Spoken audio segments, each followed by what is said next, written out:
गांव में अपनी अच्छाई के लिए बहुत प्रसिद्ध थी। जो बच्चे पढ़ाई में थोड़े कमजोर थे और गरीबी की वजह से ट्यूशन की फीस भरने में असमर्थ थे, उन गरीब बच्चों को फ्री में पढ़ाती थी। रोज शाम बच्चों को पढ़ाती और उनके साथ खेलती भी। उन्हीं बच्चों में से एक बच्चा था चिंटू। चिंटू बहुत होनहार बच्चा था, जो सीता दीदी की सिखाई बातों को ध्यान से सुनता और हमेशा अच्छे नंबर से पास होता था। एक दिन चिंटू अपने हाथ में एक पेपर लेकर सीता के पास दौड़ कर आया। दीदी दीदी, ये देखो मुझे क्या मिला। अरे चिंटू, आराम से, थोड़ी सांस तो ले लो। क्या मिला बताओ? आप भी देख लीजिए दीदी। अरे चिंटू वाह, ये तो स्कॉलरशिप के पेपर है। तुम्हें स्कॉलरशिप मिली है? हाँ दीदी, अब मैं शहर जाकर पढ़ाई कर सकता हूँ। अरे वाह चिंटू, बहुत बहुत बधाई हो। मैं बहुत बहुत खुश हूँ तुम्हारे लिए। ये सब आपकी वजह से संभव हुआ है दीदी, धन्यवाद आपका। चिंटू, ये सब तुम्हारी मेहनत और लगन का परिणाम है। अब तुम खूब मन लगाकर पढ़ाई करना और खूब तरक्की करना। ठीक है दीदी, अब मैं घर जाता हूँ, मुझे तैयारी भी तो करनी है शहर जाने की। ठीक है चिंटू। चिंटू अब अपने आगे की पढ़ाई करने शहर चला गया। ऐसे ही वक्त बीतता गया। इस बात को 20 साल हो गए थे और सीता दीदी अब बूढ़ी हो गई थी। लेकिन एक चीज जो नहीं बदली वो थी सीता का बच्चों के प्रति प्यार, क्योंकि आज भी सीता हर शाम बच्चों को पढ़ाती। एक दिन सीता हमेशा की तरह बच्चों को पढ़ा रही थी। तभी उसने आवाज सुनी, माँ मैं आ गया। सीता को आवाज बहुत जानी पहचानी लगी।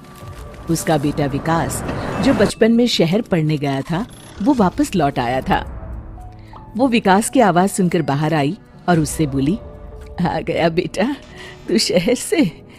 और तभी ये कहते कहते ही सीता को चक्कर आ गया और वो बेहोश हो गई। माँ क्या हो गया आपको? आंखें खोलो माँ। लगता है माँ को हॉस्पिटल में भर्ती करवाना पड़ेगा। विकास ने बिना देरी किए सीता को शहर के हॉस्पिटल में भर्ती करवा दिया। उस हॉस्पिटल में सीता का 4 दिन तक इलाज चला। 4 दिन बाद जब सीता को होश आया तो उसे कुछ समझ में नहीं आ रहा था। विकास, मैं कहाँ आ गई? मुझे क्या हो गया था?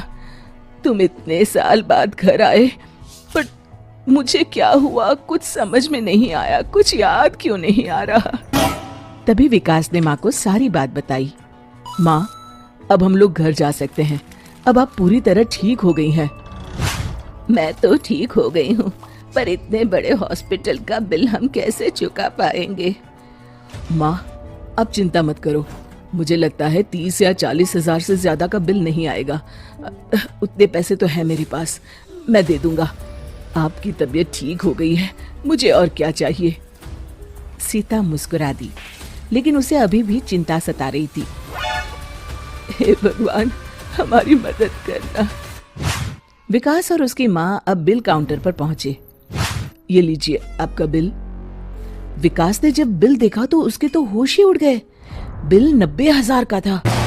क्या हुआ बेटा, कितना बिल है? अब माँ 90,000। क्या 90,000?